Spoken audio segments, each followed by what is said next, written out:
What's going on, everybody? Welcome back to everybody's favorite podcast that you may not know of. This is the Bev Boys. I'm Brian, I'm Christian. and of course, we are the Bev Boys, where we review energy drinks, we give you our best thoughts on sports performance as well as other things, and we like to have a little bit of fun every single time we get on. Um, Christian, you said you got something special for us today, something that you don't normally drink. Yeah, I've had a few of these before. I've never had this flavor, but figured I'd pick it up. It's tough to find outside of like just buying it online or going to like an actual supplement store, but picked it up the Quick Trip. I think I'm convinced that Quick Trip has one of, if not the best energy drink selection. 7-Eleven is up there too, depending on like what kind you go to. I feel like Quick Trip is like consistently larger stores in general, larger selection. Um, So I picked up an amino energy. And this is the Blue Raspberry Rush. Now, a lot of people, Blue Raspberry is one of those flavors that's like some people might say it's a little bit like outdone, a little bit old, but I had to try it. It looks good. I am a fan of the amino energy. They usually do really good flavors. Mm-hmm. They're a little lower on the caffeine, which I'm not super mad at. I picked this up for a 2 for $4, which is a really good deal for energy drinks. That's incredible. Even if it is lower caffeine content. So I was like, hey, why not? I've only had a few of these. I think the last time I had one of these was actually when I was driving on my way back from Elon to Iowa to go down to the DR. And I was just like hammering. So years energy ago. drinks. Yeah, like it's been a long time. So 100 milligrams of caffeine here. Got some electrolytes for hydration. Just reading off the sales pitch here. 5 grams of amino acids. Not sure if those are actually like in a stable form, but it's amino energy's thing. 5 calories, 1 gram of carbohydrates, no sugar.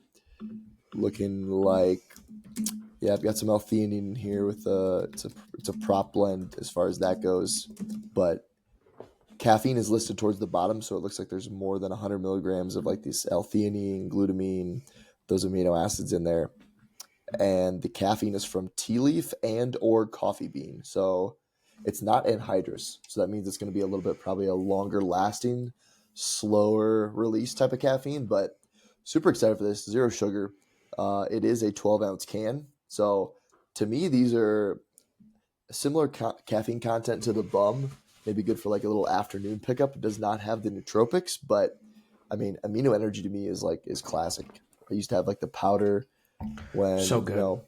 Yeah, like back when you used to have like optimum nutrition protein. You pick up some amino energy, maybe you do the multivitamin too. So I'm gonna stop blabbing and pop my top while Brian shows us his. Incredible. Who was like the original, like he was a Gymshark athlete, but he was an Optimum Nutrition athlete. Steve Cook. Steve Cook. Yeah, That's he was like one of the OG like influencers. Yeah. Like obviously was like in like the bodybuilding space, but like he was like an OG influencer. He's such a weird one. Not to get off topic here, but he's such a weird one because Steve Cook was essentially like Captain America. He was like the good all-American good boy. Just Yeah. jacked as all hell, clean cut, like had nice hair. He was like blonde, blue eyed. Like he was like typically like what everyone would have like put in like the 1960s as like that guy's gonna go play football at University of Missouri. Yeah. He competed. In the Olympia. Yeah. In the, I want to say, I don't know if it definitely wasn't like the Olympia division, but maybe the classic physique at the time. Yeah, 2 top 10 finishes in the Olympia. So like he was like a legit. Let's see, Mr. Olympia. Yeah, IFBB, Mr. Olympia. Yeah, big on bodybuilding.com too. He was one of those early guys that was putting out, I don't know, articles. What back when the programs were free on bodybuilding.com. But yeah, Steve Cook. Good guy. He's 40 years old now. Damn. Oh, he did play college football too. He played for Dixie State, Division II guy. He was a linebacker. Which is now, I think, Utah Tech. They switched. Yeah. They switched to Division I now too. So, I mean, he's basically a Division I football player. Yeah. So, yeah. No, it's yeah. Steve Cook. I have one in front of me right now that not a lot of people may know of, but it is the C4 Ultimate Sour Ooh, Blue Razzilla. So we really kind of stuck together on the blue Raz today. nice. Um, this is what's really interesting. Does this taste like the bombsicle for C4? That's a good question. Or is it a little bit more blue razzy? The other thing that's crazy is like this is 300 milligrams of caffeine, right? So it's definitely more than like the actual C4. However, I'm almost 100% certain that it's not listed as an ingredient label on this of the beta alanine or like the betaine, which is in the C4 like regular can. I believe it's 2 grams of beta alanine and then I think around like 1 gram of like betaine or between 500 milligrams and 1 gram of betaine anhydrous. Like, is the ultimate really the ultimate if the ultimate doesn't have what the base has? That's like, you're buying up the premium level of car, but the base model has the better rims or the Right. better exhaust. Like, are you really going up? Or like, did you just get a new sound system? You know? And that's where I'm like, I've had not this flavor, but a different flavor of like this variation of the C4 Ultimate recently. It was like the tropical, like it was like tropical mist or something like that. It was supposed to be like a Mountain Dew type of deal. And I was like, I'm not feeling like it's not doing it for me. You know what I Yeah. mean? Like when you have like a C4, it kind of tingles. You get that little like the ultimate quote unquote form of like the upper on that and like the regular can versus like this. I was like, honestly, I feel like I get more from a rain. So I'm interested to see what this does right now. So Yeah, I like, correct me if I'm wrong, that has like the multiple different types of caffeine that are like different types mhm. of releases. So it's supposed to be like Yeah, a delayed release, which I yeah, really like, to be honest with you. same. To me, But those are if good for like a really long like work bout. Like if you need to get a lot of shit done on like your computer or like homework, crack one of those because it's like a lot of caffeine, but it's not going to be like a rain where it's going to like get you really amped, but then kind of a little bit of a crash. That's going to yeah, be a little bit more like extended release. They've had some interesting flavors too. I was looking at those this morning. I didn't want to quite go super high on the caffeine, but I saw they had like a green apple flavor that looked pretty good. I'll have to the try that green sometime. the green apple is pretty good. I'm a big fan of that. It's like the ghost sour watermelon. It's a Okay, little a little much. tart. Yeah, Yeah. But let's pop that top for Godzilla. let's go. They've had like, oh It smells so I'm imagining like your blue raz slush, right? yeah, You and get like this, blue and then you it's like almost like you can smell like a slushy flavor. yeah, it is like similar to like if you would go, whether it's you go to the gas station middle of summer, they have the icy machine in the Casey's general store. It's either red, blue, or sometimes they have a Coca-Cola flavor. That's like the main three for icy. And then or if you go to the movies, it's usually just red or blue. Or Yeah. taking it back for all my Iowans out there, if you ever go to Adventureland amusement park down around Des Moines, they have like this, I mean, this is every like amusement park. You buy this huge cup that's like bigger than your head, and they just have like 20 different flavors, and you can mix and match. I couldn't pinpoint what the smell was until I tasted it. And as soon as I tasted it, I know what this smells and tastes like. And there's gonna be some people over the age of like 27 that are like, I know that taste. And there's gonna be some people who have an extended Google search on what this is. But this is exactly what this kind of tastes like to me. And it's so crazy that an energy drink is this exact flavor and smell. But What the fuck? UV that's blue? UV blue vodka is what that smells and tastes like in a That's can. that's crazy. I've never had that, so mine might taste like that, but I just don't know it. Um, Mine's like blue It's raspberry for sure, It's not overly sweet, which I kind of like because a lot of the blue raspberries are just way too sweet. It's got kind of that taste at the end of like, it reminds me of like a slushy you get at like a gas station or like a state fair or something like Like a that. Slurpee. Yeah, exactly. I was This not is thinking weird. UV blue. Yeah, it's like it's such a hard. It's not like true blue raz, but it's like, is there like a little bit of like lemonade in there kind of deal? I'm not. I'll put it this way. I don't hate it, but I'm not looking to get this flavor in an energy drink like off the rip.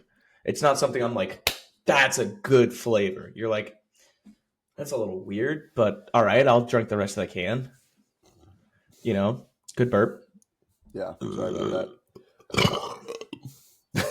Oh, but I do like the tri-stem like on there. It's like it's the 300 milligrams of caffeine and it's dynamine, which is a different like form, I guess.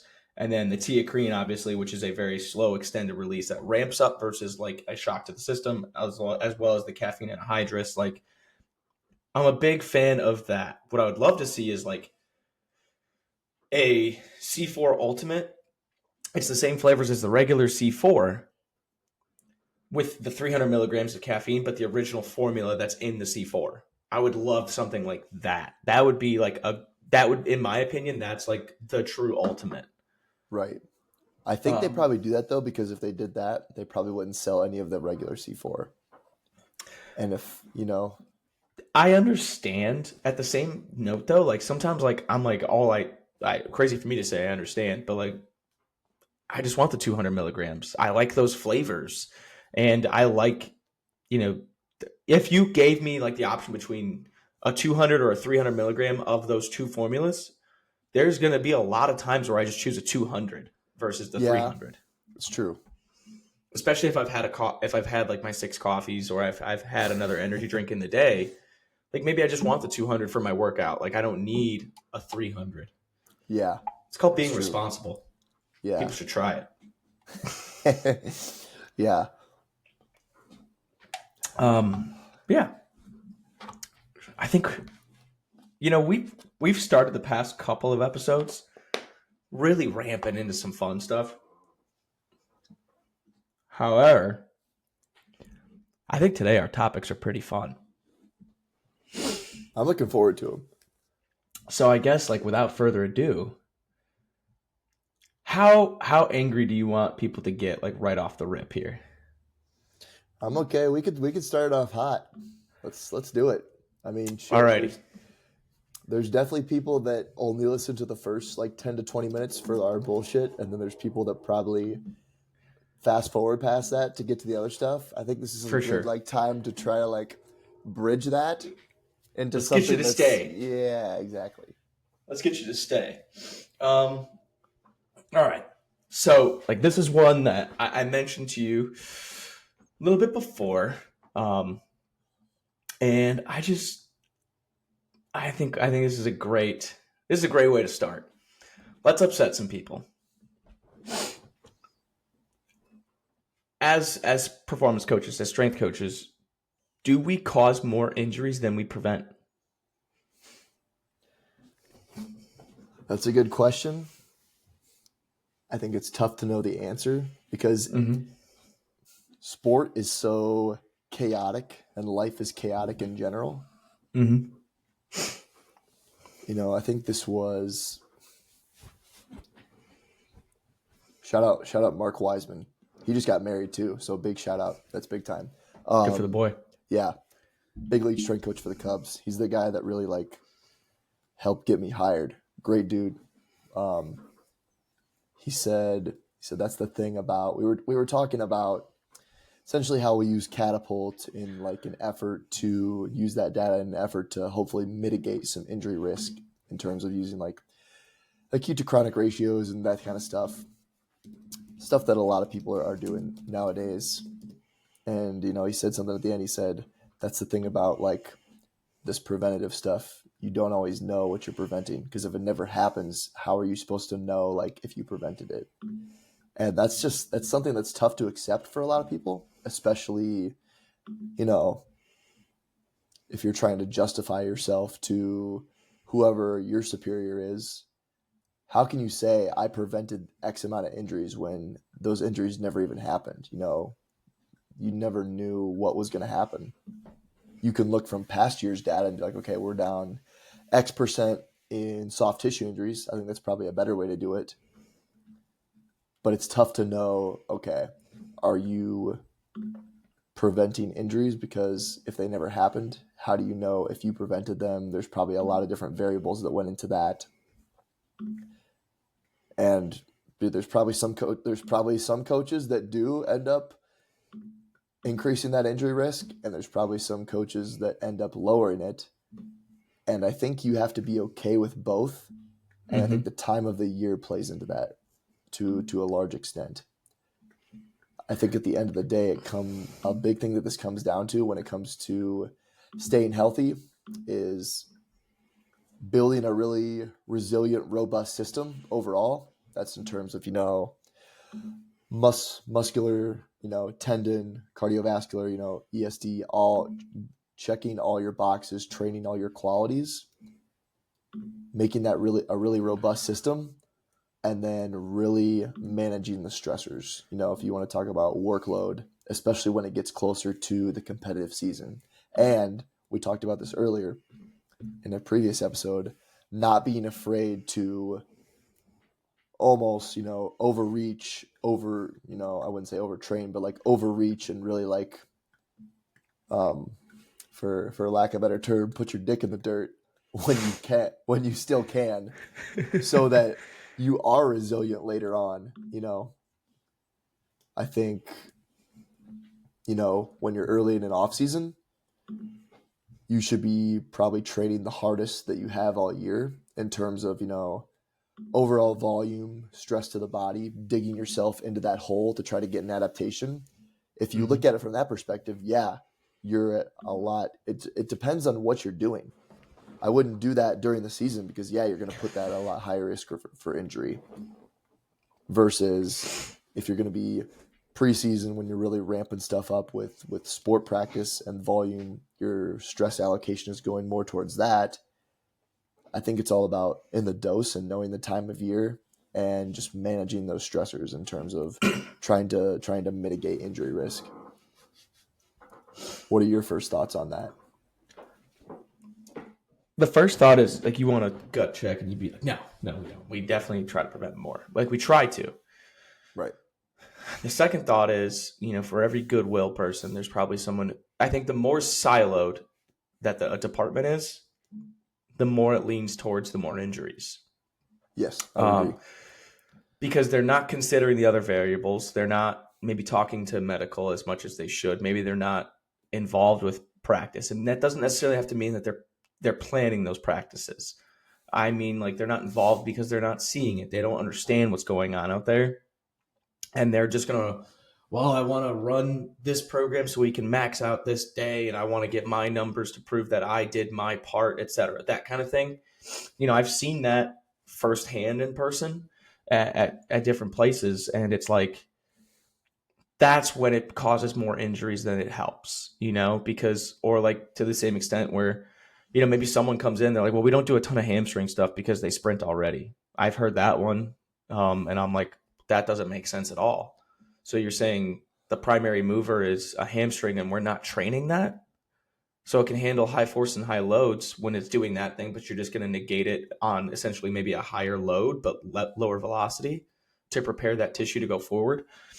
Things like that, or it's like there was I won't name a name, but there's somebody that said like, well, their speed training is tempos, and I looked at it and it was like their speed training was like essentially maxing out at 70%. I'm like, okay, so they're never going to experience a high velocity on their body until they get into, say, a football game, and then that's what they're going to experience it. You look at that and you're like, okay, that's negligent. Like, then lo and behold, that team had a lot of soft tissue injuries, and they didn't have a very successful season by any metric of the means. And you kind of look at those things and you go, well, that doesn't make sense. that's a siloed approach. And that's when more injuries are probably caused from that individual or that staff than they are being prevented. Whereas someone who's going to push the parameters on, maybe it's sprint volumes or inside the weight room, they're going to be looking at the most commonly injured areas and try to build adaptations around that because they know what maybe they know what that offense is like or that defense is like, or same thing on like the basketball court where they're like, okay, well they're getting so many jumps out there. I need to make sure that they're not jumping as much in here. And like building the program that is within those four walls of the weight room or when they're in their off season, building around the the game and that specific team in order to mitigate those things, that's when it's at its best. You'll prevent more than you will. You'll at least reduce the risk of those things happening more than you will cause them.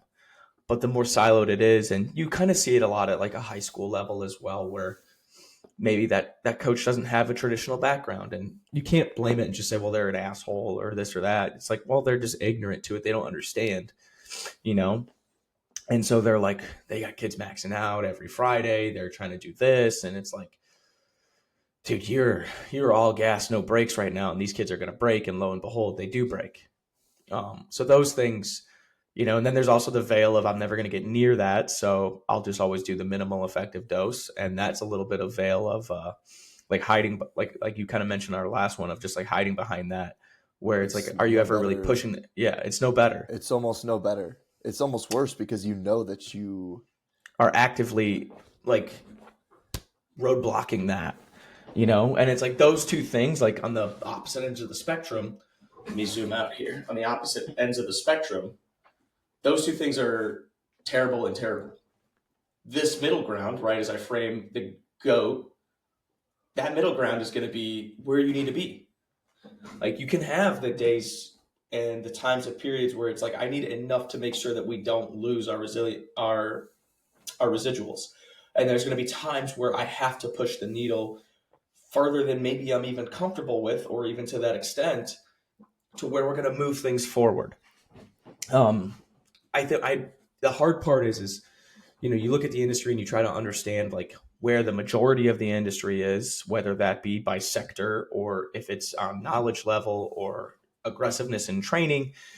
Um, and then you have to kind of like piece those things out on that aspect. And it's like, okay, if I have 40% that are all in that middle ground, but I also have 30% that are really aggressive on their training to where they're so siloed, and then I have, even if it's 20%, that now becomes a majority, over that 40. That's like the sharing factor of like, well, they probably cause more injuries than they prevent or reduce the risk of, where it's like, I truthfully think there's an argument for both. Like there's so many people who act out of goodwill. They care about their job. They want to do everything right. And then there's a lot of people who just either they care too much about only what happens within their four walls, or they never do anything because they're too scared. Where that line truly lies in the sand, I don't know. I think that's only time will really tell. Um, like if you'd have to go full ends of the spectrum, and then meet somewhere in the middle in like a controlled experience to understand what it is. But it kind of brings up a larger question of like, should there be like a legitimate third party auditing system on you know on I guess organizations as a whole where with how they train? Are you training appropriately, and what does appropriately look like? I think you'd have to know what that looks like, um, whether not necessarily a modality of how they train, but what does that loading look like? What does that time? What do those timing periods look like for those things? And be able to hold someone accountable other than just I don't want to say a victim, but a victim to public opinion on that. Yeah, I tend to think that that wouldn't work super well right now within the third party, just because then I feel like you just run the risk of like having everyone do the same shit and Yeah. taking the autonomy from the coach. And when you try to have more like bureaucracy, politics are going to play into it more. The head of whoever that third party is, are they going to be unbiased enough? some people are going to like him, some people aren't going to like him. He's probably that person, he or she, that person's going to have prior connections and is potentially going to be biased towards, Those prior connections. yeah. And then it's like, you're not even, that takes the autonomy away from the coach. And like, they may not, and who's to say like there's a certain way you need to do things anyway? We all know that there's a ton of, Yeah. the principles usually stay the same, but the methods can vary a lot. So I don't, I hope it doesn't come to that. I wouldn't want to be under that system, but you know, But in a sense, though, like I'm going to play devil's advocate on this. In a sense, right? Maybe if it's not the auditing system on the coach themselves, but an auditing system within the education aspect to the people who they have to answer to, that ADs or an SID or assistant athletic director, whoever oversees that person, and they have to answer to depending on whatever complaints or um, I guess like commendations that they get, that person should have to understand what it is that the people in that department are doing in order to pursue their goals of their job. And I think that is a larger issue, where they yeah, don't necessarily always understand that, especially within like a schooling system, right. within college athletics. When you get to professional level, everyone kind of understands sport. I mean, even the people in the front office are like, okay, like they've at least been around that to where maybe they're hired in to do the accounting and understand that your salary cap is XYZ, but they're going to probably be able to tell you based off of past trends, like, okay, well, based off of this person's, salary that we gave them, this is what we got out of it. This is kind of laying the groundwork for that, where this person isn't as good in these areas. You know, in a professional, it's so involved about the sport, so it's a lot easier to kind of like have that. In a school system, a lot of like, in that sense, they don't understand a lot of what entails the success or failure of that position or those jobs. Um, Yeah, it's tough to and it's hard. know. Yeah, like how do you evaluate that job? Mhm. That's a good interview question to ask. If you're ever in an interview, like ask the person how you're going to be evaluated. Yeah, is it off of, do the kids like you? Well, then your job isn't necessarily training those kids; it's getting them to be your No, friend. Is it, are the sport coaches happy? Okay, well, what makes them happy?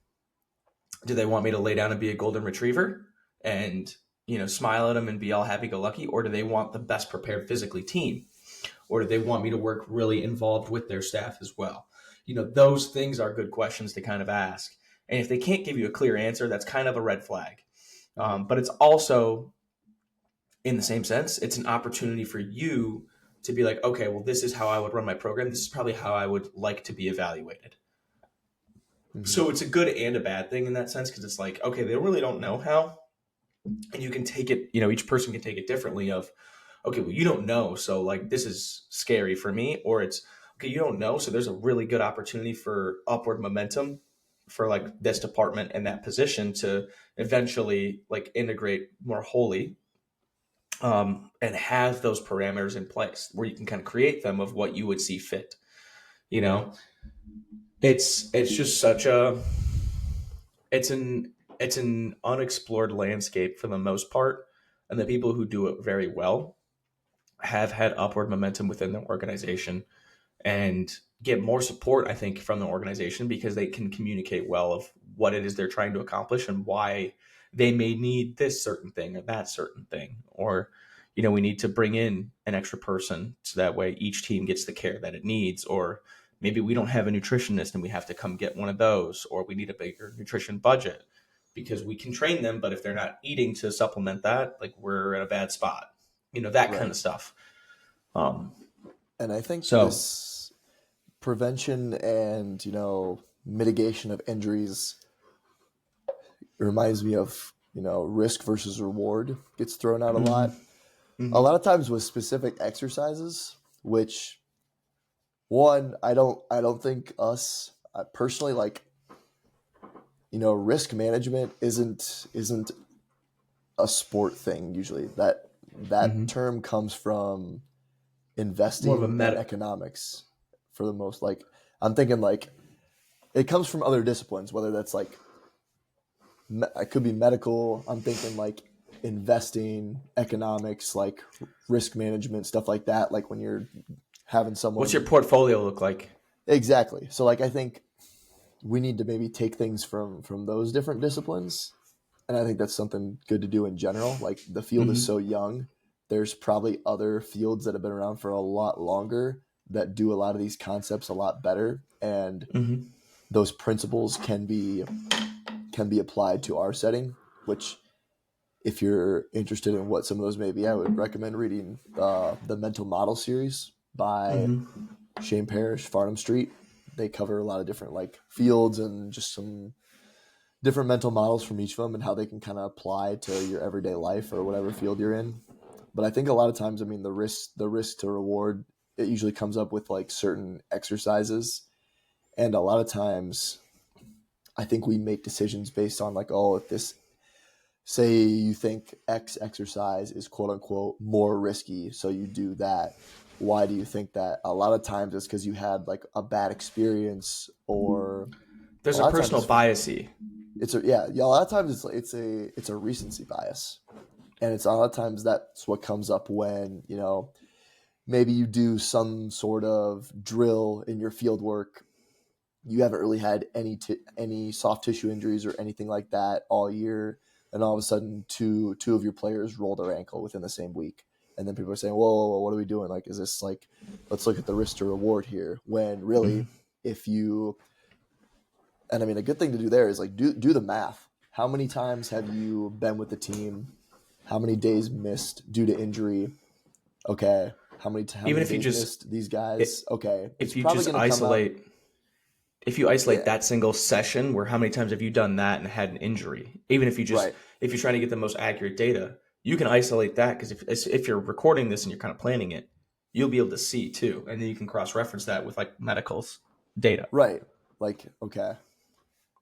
That percentage of like, okay, time lost versus like how many times someone's getting actually injured and like missing time from competition versus the overall, time that you've had with that team, that percentage is probably still going to be very, very small. I don't think it's going to really be much bigger than if, just random injury, which you could make an argument that it's all somewhat random. Um, but I think also the other side of that is you think that X, approach or X exercise, and I think there's usually an issue with glorifying or demonizing specific exercises in general.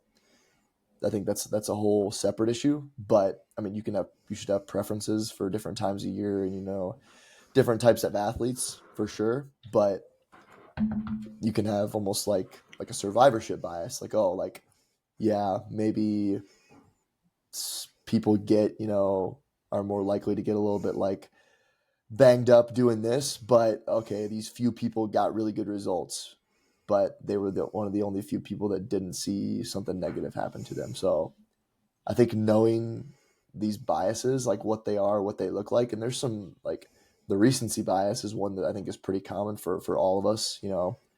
Something that happened recently, that's gonna come to the top of your mind, and you're gonna apply that to whatever situation. So I think knowing that and being able to like think through it logically, and if you have the numbers, like actually doing the math and seeing like, okay, yeah, the numbers are still really low, or oh, maybe this is, if it's a trend over time, um, maybe you do need to change something. But Yeah, it's just like you said, like the risk versus reward. We always isolate that to a why is it only to method, the weight room though? but that's a good question. I want to get into that. But real quick, like it's always on the method. It's never on. It's never. I don't want to say it's never on the principle. Maybe it should be sometimes, but it's never on how like the volume that you do, or the loading parameters of what you're doing. It's the movement itself is when it's always brought to the attention.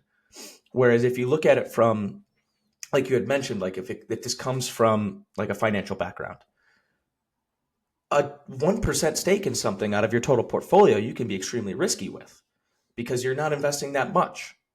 But if that's 50% of your portfolio, or if you look at it as that's your card and it's your portfolio is your card, and 50% is in this, that's a very high risk thing in anything, you know?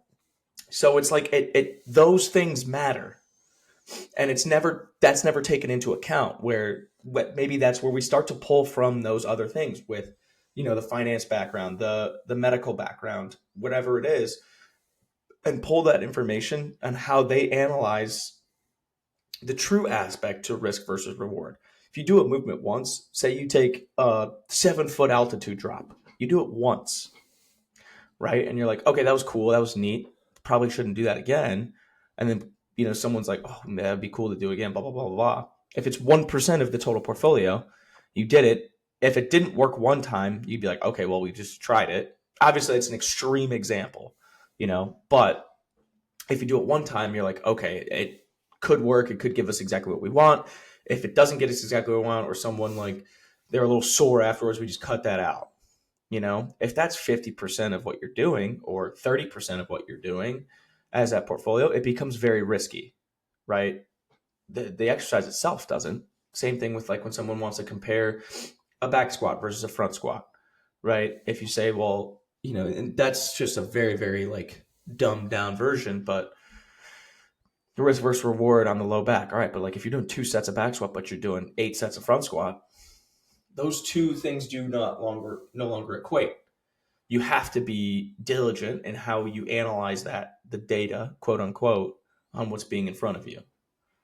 So those things Mhm. have to be taken into account. And then on the flip side, like you said, it's only analyzed inside the weight room, right? Why is that not looked at in other capacities? Yeah, there's a good study. It's a little older. I couldn't tell you the author, but they examined like per 1,000 hours the amount of like injuries on average per different sports. Mm-hmm. And I think they did like whatever soccer, football, field sports, court sports, and they did like weightlifting, general resistance training, and like weightlifting and general resistance training were the least amount of injuries per 1,000 hours compared to sport. And I don't know if it's Mm-hmm. just because like I don't know if that's just like a unspoken rule that like obviously this shit's risky, but because that's the obvious thing, we don't need to. Or I don't know if it's the onus is on you as a strength coach to like make that less. Like at the end of the day, I can do whatever I want in the weight room. Mm-hmm. Going out on a football field and playing American football is still going to be like you're trying to run into someone as hard as you can. Like there's always Yeah. going to be a certain amount of risk to that. And I think the only thing to make that more risky is to like probably never train, Yeah. you know? Or never do it in the first, even the full sporting action in the first place, right? Like if you look at like 7-on-7 versus football, there's obviously far more risk in football, Mm-hmm. with just being contact, right? And you're full bore hitting somebody. The hard part with like a study like that, again, playing devil's advocate, is that right, if you're looking at like per 1,000 hours, are in the study, I guess let me ask this, like in the study were they resistance training for if they were within those groups, right? Because then if we look at it like that, it's like, okay, well, now you just isolated two components of what they're doing, and then we're adding things on top of that, versus saying an isolation of it.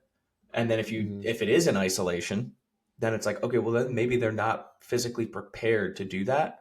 So when they encounter these things within high collisions or whatever it is, bang, that kind of spikes that rate. Vice versa, like in the weight room, everything's very controlled.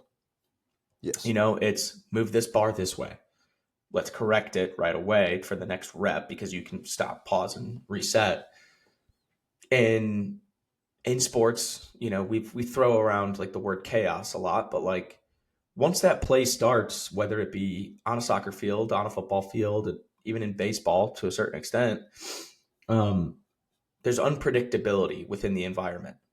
There's unpredictability with, you know, however many people, like depending on, like in football, there's 21 other people on the field with you at the same time. Unpredictability. If someone makes an error, that could affect you. Those things have to be, it's also in larger space at higher velocities, and we can't negate the aspect of like proprioception of the environment, and like someone who's physically prepared, but maybe I don't want to say like their game knowledge, but in a sense, like their ability to interpret what is happening quicker is going to be far more successful than someone who has to take time to develop and interpret and make a decision. That could lead to someone like, I think there was a study back, oh my gosh, must have been in around like 2019, um, with within like non-contact injuries, within like the ACL, and it was that non-contacts obviously like had a higher aspect to, um, or a higher injury rate than a contact injury. Which the other thing was how did that happen? And most of them happened on like cuts, right? Or like Mm. changing direction.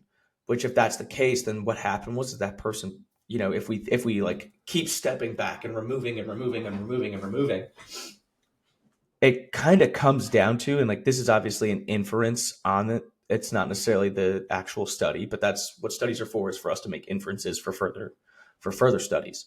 It's like, okay, well, they probably were out of position, so it's almost like it's a mental injury in a sense, because they were out of position and had to try and maneuver to get that done into a bad spot to produce force to get out of it, which bang, bang, boom.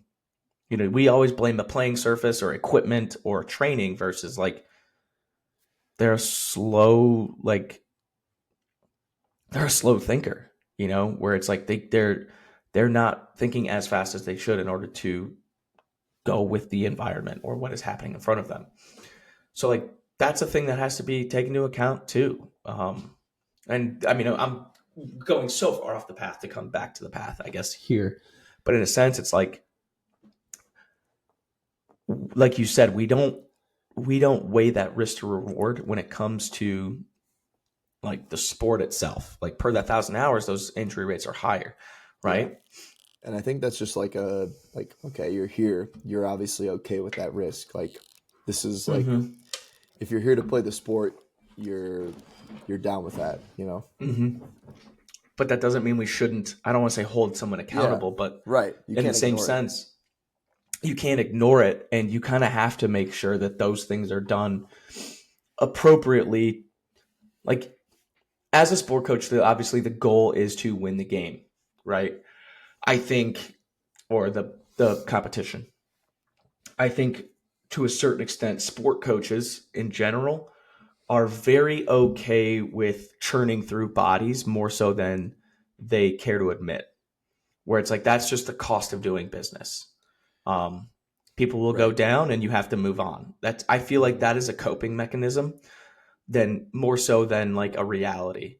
And being on the sport coach side, like if someone even has like a soft tissue injury, like I had someone who clipped a hurdle and came down in an awkward position, pulled a hamstring because there was an overextension. It's like I can't control that. But what I can do is I can still like feel a certain way about it where it's upsetting, to where it's like, okay, well, this happened under my supervision. That should affect me, because I don't want to see that happen, versus like having like the coping mechanism, as I said, of being like, well, you know, shit happens and we got to move on. You know, how do you have to start to look at that as like, okay, well, how can I prevent this from happening? Were there external environmental concerns that I didn't take into account as much? Was the week set up in order to be fruitful? Did I train them enough in this capacity that like for such an accident to occur, was the body prepared enough to withstand that just in case? All these different variables have to come into play, and a good coach, whether it be a sport coach or a sports performance coach, will start to think about those and say, how can I prevent this, or limit the rate at which this happens, or reduce the risk of this occurring again? Right. I don't think it's done enough. Yeah, and I think you have to be close to that situation to really feel that. You know, Mm-hmm. if you put your hand on a stove, on a hot stove, you're gonna pull it off pretty quick. It's a little bit different when someone else puts it on. You know, And you're watching it. right? You're not being hurt. Obviously, like if it's you have to be close to that, and the further you get away from that, you know. I heard I think I was reading. It was a book that I just finished reading. It's called Risk Savvy. Really good book if you ever wanna learn more about like how a lot of like health and just statistics in general are often misleading and how we can like put them in simpler terms to understand them better. So it's something about when when one person dies and they publish a story, like when one person dies, it's a tragedy. When a million people die, it's a statistic. Yeah. People will publish a lot of stories about, and I'm not saying it's right or wrong, publish a lot of It's just a stories fact. about how someone died from this, but they won't talk about how many hundreds of thousands of people died just from not being physically active enough, from smoking, from being obese. That's just a statistic. We don't feel bad about that, but we're gonna like put a big fuss about, you know, not to say that we shouldn't care about how like one person died, but oftentimes there's a lot bigger levers, you know, from, you know, to pull from. Yeah. And like you said, the other thing is like being a little bit further removed from it. Like when we see the statistics, if you don't have someone that had maybe they died from that same thing, Mm-hmm. and you're just like, oh wow, like 167,000 people die from obesity every single day or every single month, whatever it is, just Yeah. throwing a metric out there. You're like, well, I'm not obese. Like, I don't Yeah, care. you're like, But and no one around me it happened to, so like it is what it right. is. They should make better. Just you make more crude comments because it's not as close to home. In the same sense of Versus like X person you have got shot close to my neighborhood. Now I'm in danger, even though, well, even in the same sense, you could say like yeah. maybe your uncle or whatever that you're super close with, or your parents or a sibling, whatever, died of obesity. Mhm. If you take the external things away of like a different type of death, but the same death in front of you, you're like that hit closer to home. Mhm. We need to address something like this. That's where like people start to become, I don't want to say like more active in terms of like the sense of like having activity, but more active proponents of like we need to improve the root cause. And that's when activists start to essentially form in that sense. I can't remember what book that was. But essentially it's like the closer the tragedy is closer to home, the more likelihood there is of somebody who will become an activist in that, where it's like someone who's like from a very impoverished country, maybe from like a food scarcity, they're more likely to be proponents of like a global food supply than Mhm. someone who grew up with everything that they could ever imagine in a very like affluent household where they never had those things. Yeah. Um, They're worried and about it, not having to pay as much taxes.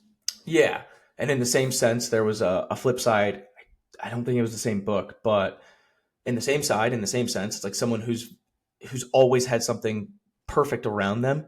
They'll create more issues for themselves, so that's more like they have a higher likelihood to have say a mental health aspect to that, or they'll have this thing, or like those smaller pieces of life in a sense, not minimizing this, but like it's almost like if I put this in the lamest of terms, it's like your bullshit meter.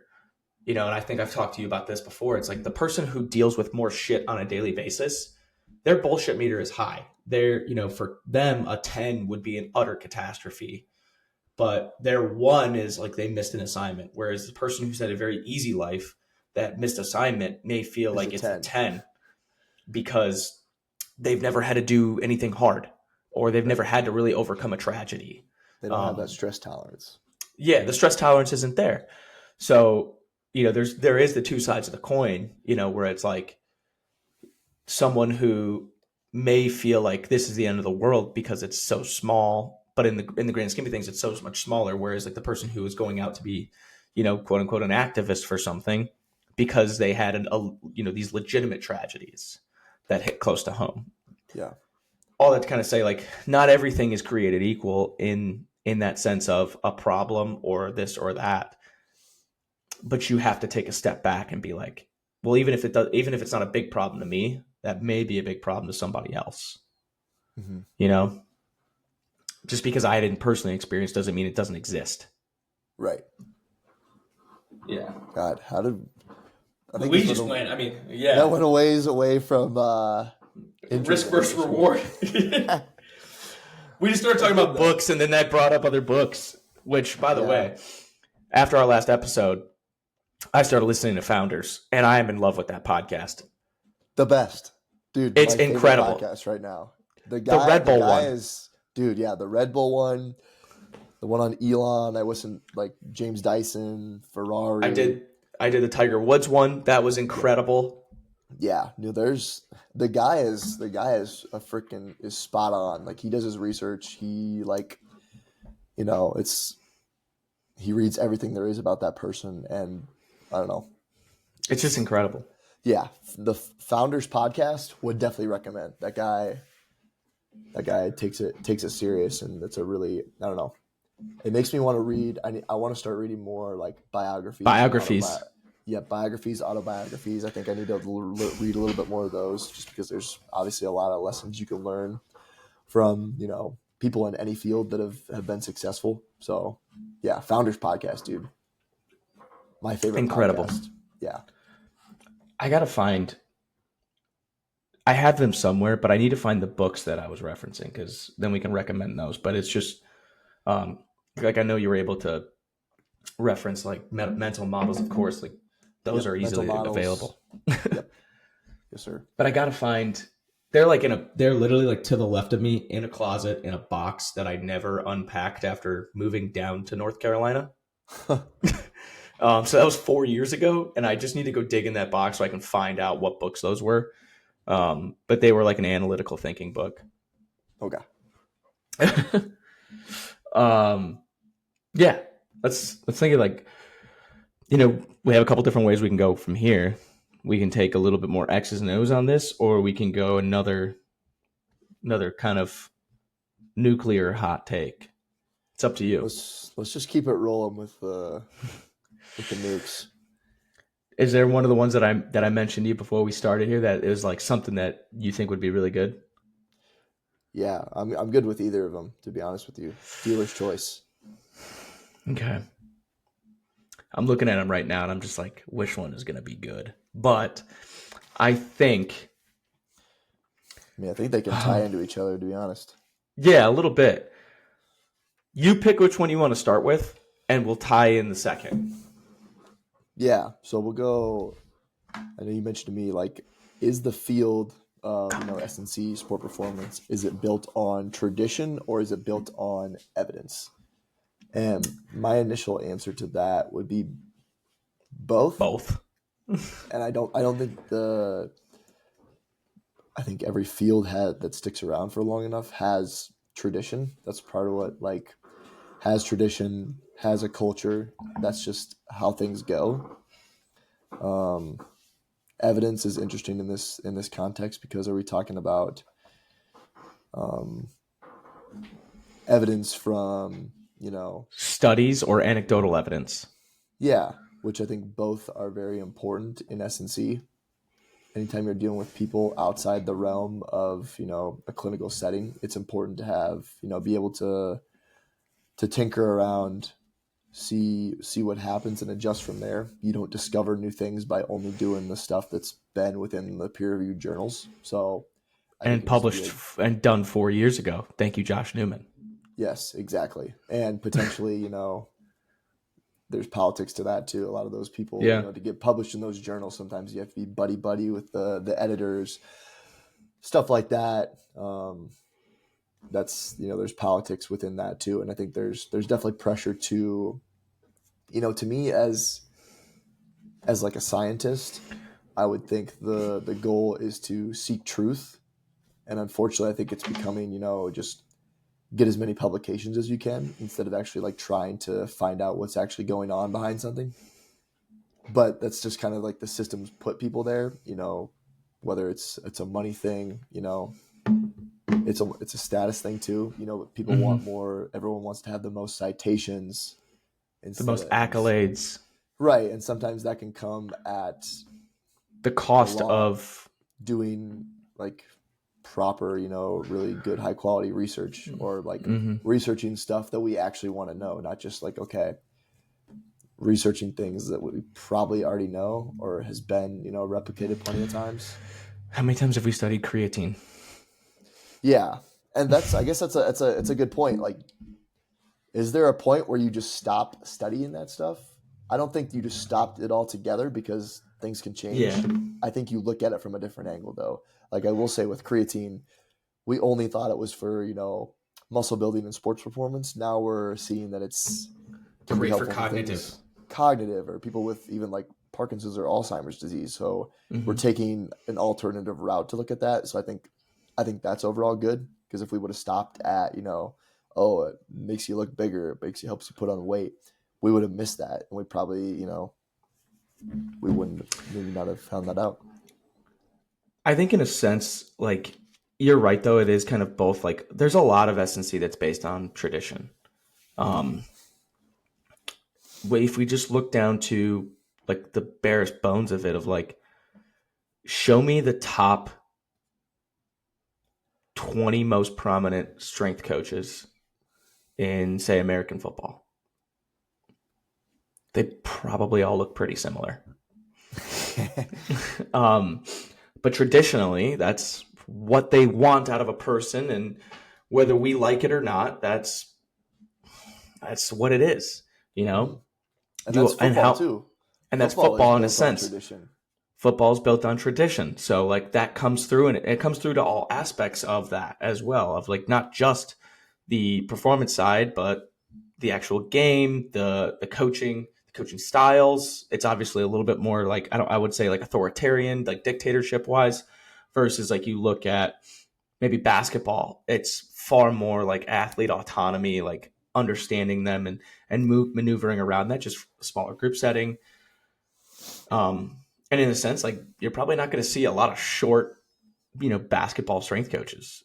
You know, I mean, there definitely are, but I think a lot of them will be a little bit taller and understand, probably have like playing background in that as well. Um, then there's the evidence aspect too, like you mentioned, like it's anecdotal evidence, it's journal peer reviewed articles. It has to be both.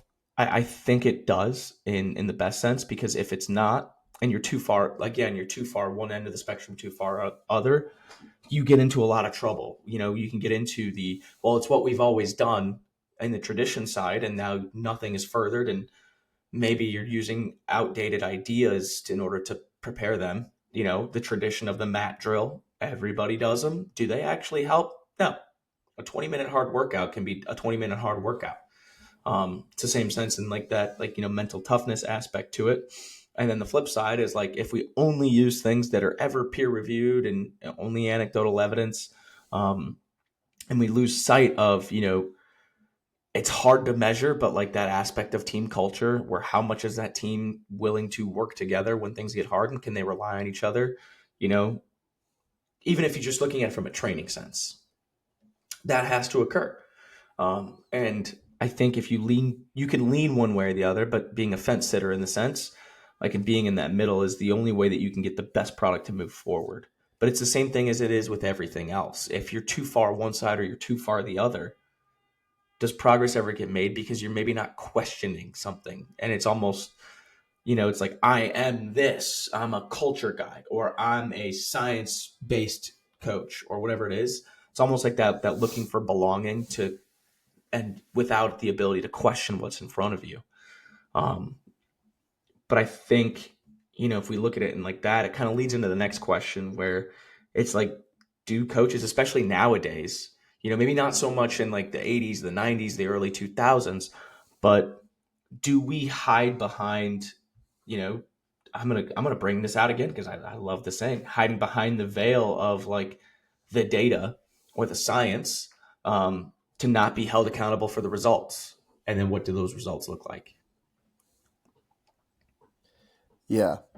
I think as far as like tradition goes, yeah, we talk about tradition, but also I think the things that are a little bit newer to the field now are going to be part of the tradition, whatever, 20, 30 Mm-hmm. years from now, coaches being on social media.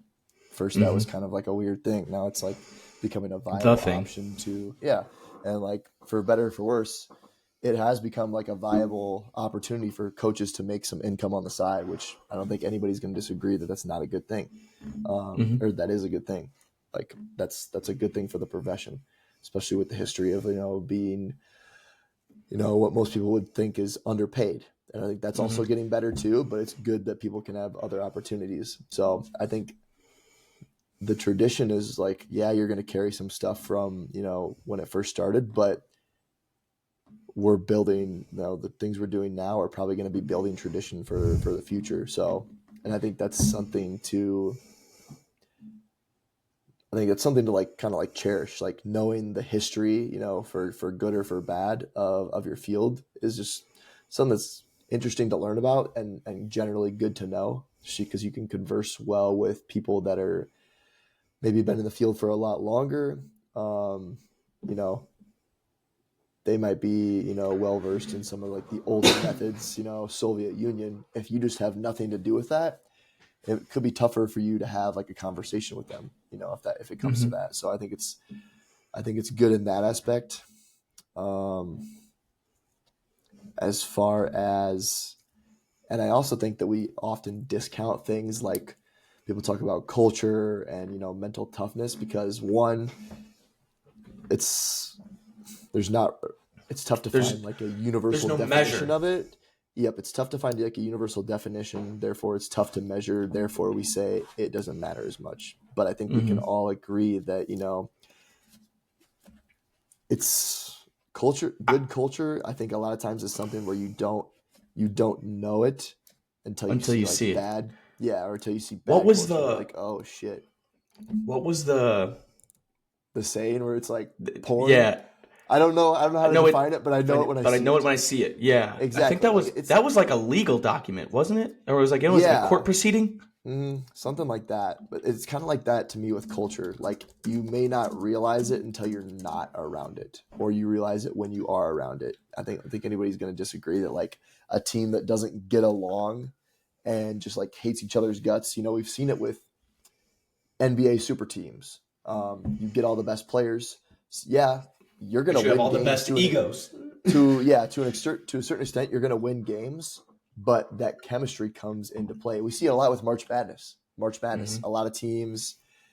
Yes, there are teams from time to time that go, all young talent and make a very deep run. But oftentimes, the teams that come on top, I generally tend to think that they have a good balance of like that veteran presence and young talent. I think of like teams like Houston or like UConn these past few years. Like they've had guys that, they've had like a couple stud freshmen that are one and done, but then they also have guys that have stuck around for 3, 4, 5 years with that program or have just had a lot of experience and are bought into what the identity of those programs are, you know? You look at Wisconsin in like the late 2010s. Mm-hmm. They had that big mix.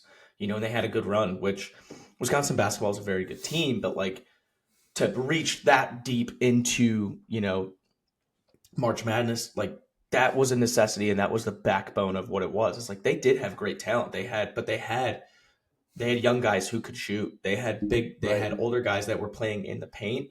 And obviously it's like the positions itself doesn't matter, but like it was all kind of bought in within that chemistry Mm-hmm. of it. Where you Yep. look at like every Cinderella team, they're kind of like the far end of the spectrum where it's like maybe they don't have as much talent as some of these super teams kind of do, but the team chemistry that they have and that culture that they've kind of cultivated is like we're playing together because the what's out there is bigger than the individual. That we always hear like the team over me or whatever. There's no I in team, all that kind of good stuff, but it's like that's like the I know it when I see it. It's like that's a good culture of like they're putting the name on the front over the name on the back of the jersey. Um, and that's like that thing that we don't necessarily, it's harder to find, but you see it. Or versus like the team who's like this guy is kind of going rogue and all he cares about is his statistics personally because he knows he has a shot at the next level or it's a bonus or whatever it is. That can be quote unquote like what they call like a cancer to that team or Mhm. a locker room problem. Um, so I think like in a sense, like when we think of like the culture aspect, like even though it's so hard, there's no universal definition, and everyone's going to define it differently. I think there's common trends that you'll see based off of success as well as failures of what those things have in common. Whether you call them different things, I think the underlying aspect to it of what it is, it's you'll see those trends. Mhm. Um, in terms of like like I had mentioned, do we kind of like do sports performance coaches kind of hide behind the veil of science at this point, to not be held accountable for that stuff? You know, it's a hard thing because you don't want to say no, but at the same time, you know, team culture, the way that they play, their playing style, the offense, the defense of whatever it is in the game, that's not something that necessarily a sport performance coach can control. Right. So it's hard to become to in a sense like exasperated in the result of those things. So it's like, well, how do I reel back in so I can, go to sleep at night? And it's like, but at the same time, like, isn't your goal to help physically prepare that team in some way, shape, or form to move the needle forward towards those things that you can't control, but maybe you can influence? Um, and then, at the same rate, some people just never care about that. And they say, well, I'm doing my job. It's them that's not doing their job because I have this data to back up what I'm doing Yeah. Brings up another good question. Like, can you be a good strength coach without on being a on a bad winning team. team? Yeah. Mm-hmm. Um, and that's tough to answer too. I'm not gonna try to. I don't even know if I want to try to answer that one. I think the That's a big thing loaded is, question. yeah, and I think the big thing is like, what if you're trying to hide behind science? Why are you doing that in the first place? Is it because you're having to constantly justify your worth within within your organization? Is it Mm-hmm. because the people that are your superior don't really have a good idea of how to actually evaluate you? Is that kind of muddy waters? Because if you don't know how you're being evaluated, You don't know what to that's a bring big to the problem. table. Right, and that's a problem for you and the people that are evaluating you, because then they're not going to know how to, then it comes back to the injury thing. If you have more injuries, that may be, what comes back on you. Mm-hmm. Um, and are you just looking for solely objective data to justify your role? Is that the right answer? I don't know. Like, Yeah. I think it's a combination of, okay, you need to get results. It's cool if every athlete likes you, but if they only like you because you guys aren't training hard and you're not really getting any better, like physically, and not driving physical adaptations, okay, it's like smell you. I'd rather have people not like me as much and get a little bit of results, but ideally you have both. You need a Mm-hmm. little bit of subjective and objective measures to prove that. I think it's complex. You have your objective data that proves, okay, guys are getting, bigger, faster, stronger, etc. Whatever physical qualities you deem important for that sport. You also got to take into consideration your relationship with the athletes, your relationship with the sport coaches, um, medical as well, how you're working well together with everybody. And every other situation is going to be a little bit different too. Like, it's it's I tough. think we find everything's always a little dogmatic, where it's one or the other, and I don't believe those two things are mutually exclusive. Mm-hmm. You can be a likable person and push people to get better and get results in the objective data while being judged subjectively and accurately. I, some of the best coaches that I know, maybe we didn't agree on everything, whether it be personal opinions or whatever, but I liked them. I liked them as people, and they did their job, in my opinion, very well. If you base off of the objective data of they got faster, they got stronger, they moved, better by the objective measurements. The rate of force development was better if you put them on a force plate. Their jump height or their contraction time was faster. All these things, but they can also be a good person, and they're able to be a good person to not just one type of people, but everybody that's in the room, whether it be the freshman that just came in or the senior who has to go to work after this because they just started an internship for their post collegiate career.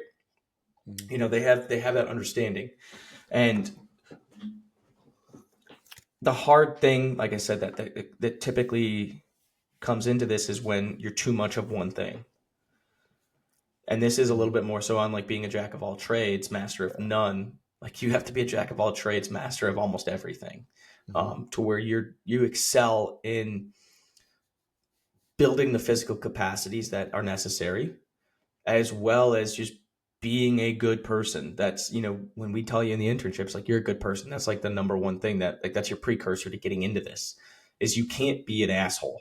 You can be an Yeah. asshole in like a friendly sense, but Yeah. you can't come in here and be like, I hate every one of you and you all suck and I'm just going to do my job, clock out. Mm-hmm. 'Cause that person's never, like, you're probably not going to get the results that you want because they're unhappy coming to see you. They're like dreading the fact that, they have to sit in a room with you for an hour, let alone you tell them what to do and probably the way you tell them what to do. Yeah. You can't suck as a person and suck at your job. You can probably You get got away to with you got to pick one. one. Yeah, you can't suck at both. You can probably get away with one, being really good at your job, but kind of sucking as a person. You can probably get away a little bit with not being as good at your job and being a really good person. It's not going to be optimal. The goal is to have both. You Yeah, know, you can't definitely suck at both. The goal is to be good at both. 100%. And I think that one of the biggest things that you have to have as a coach, in whether it be a sport coach or a sports performance coach, however you want to call it as a coach, any way you cut the cookie, is you have to be understanding. You have to be understanding in the sense of not everyone has the same goals as you, not everyone is the same person as you. And regardless of that, like your goal is to help them move forward, whether that be as a person and hopefully as a person and as a physical component. Like that's our goal. They're with you, like they're with a sports performance coach, probably more so than they're, in the total of their time at an organization. They're probably with you more than they're with their actual coach because of the off seasons and the time where they can't be around some of the other ones. They're with you. You have a large effect on them.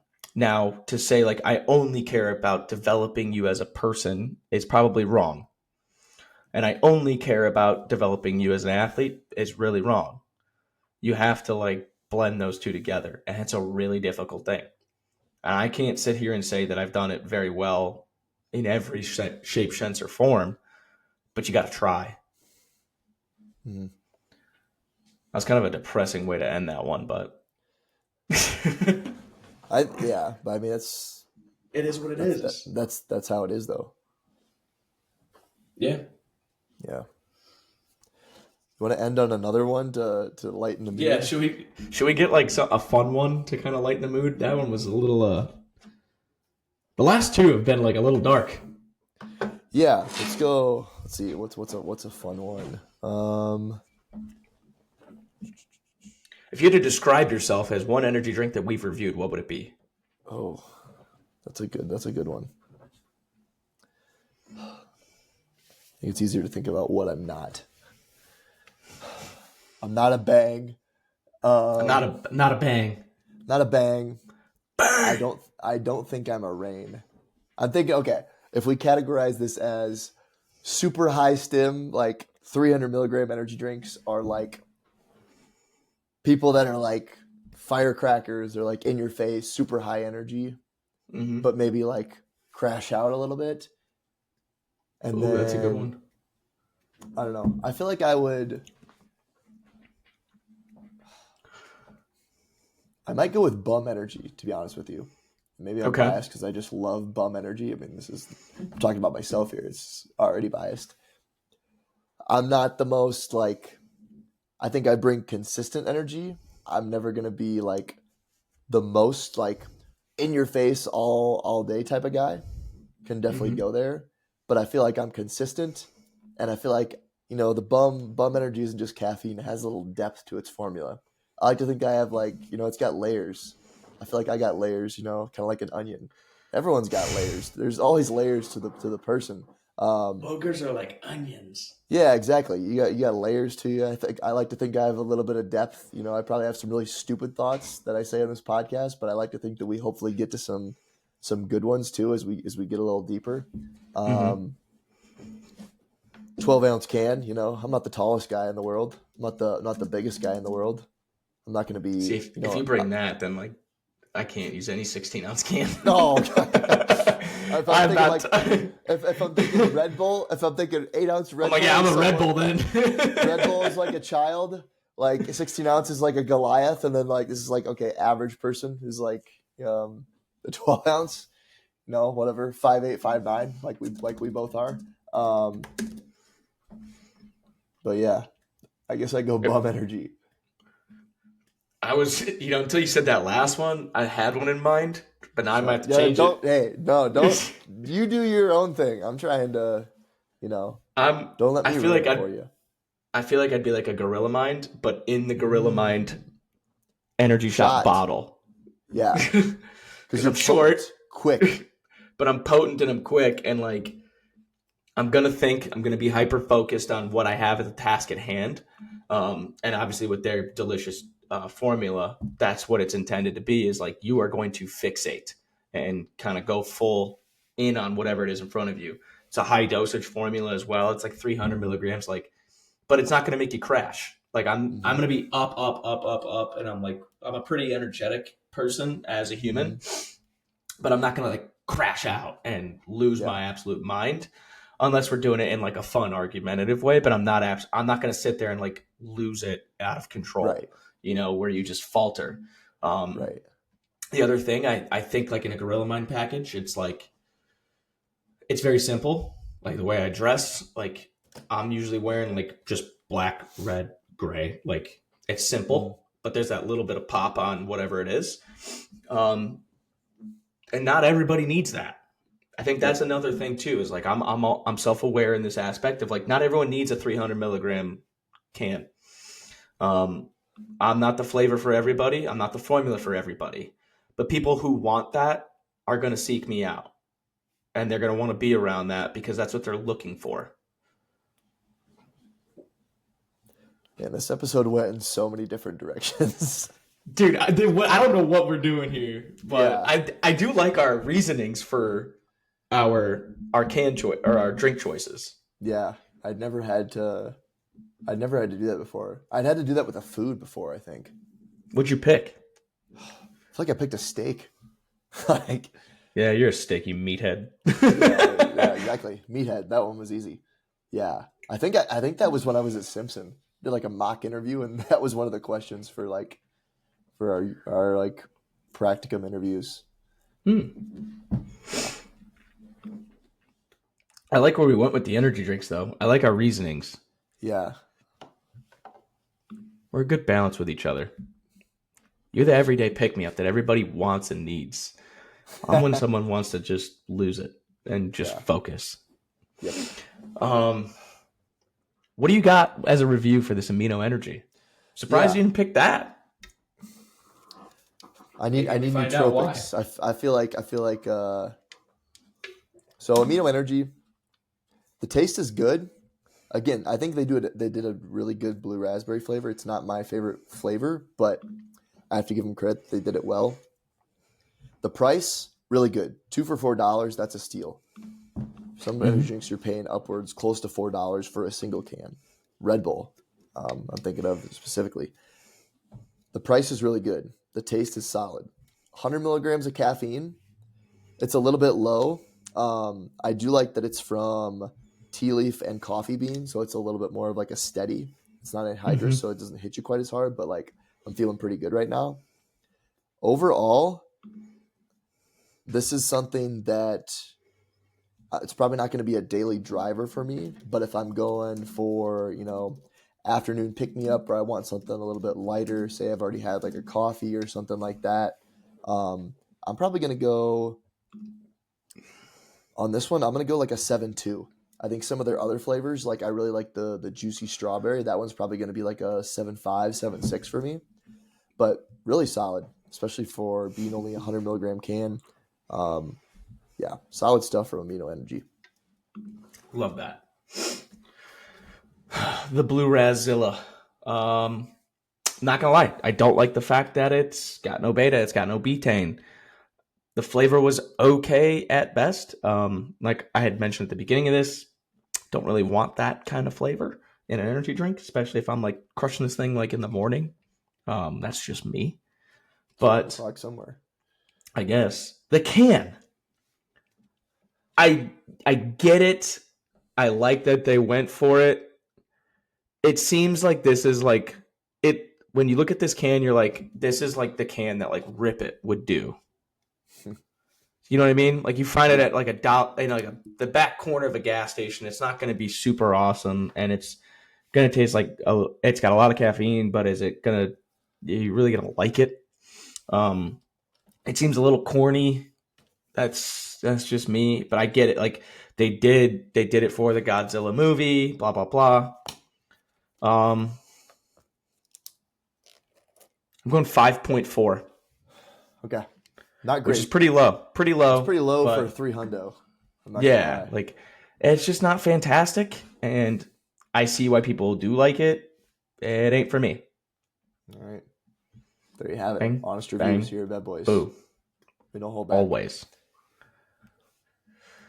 Huh. Well, appreciate y'all for watching as always.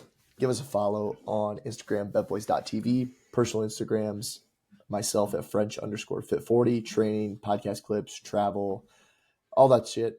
Brian can be found Instagram at BSZUTKOWSKI. B Shiguski, baby. YouTube, Bed Boys. If you want to watch the full episode, you can also watch it on Spotify, Apple Podcasts. If you did enjoy the show, or even if you didn't enjoy it, share it to a friend. We're trying to grow this thing. Bedboys.com if you want to buy some merch, hoodies, t-shirts, hats.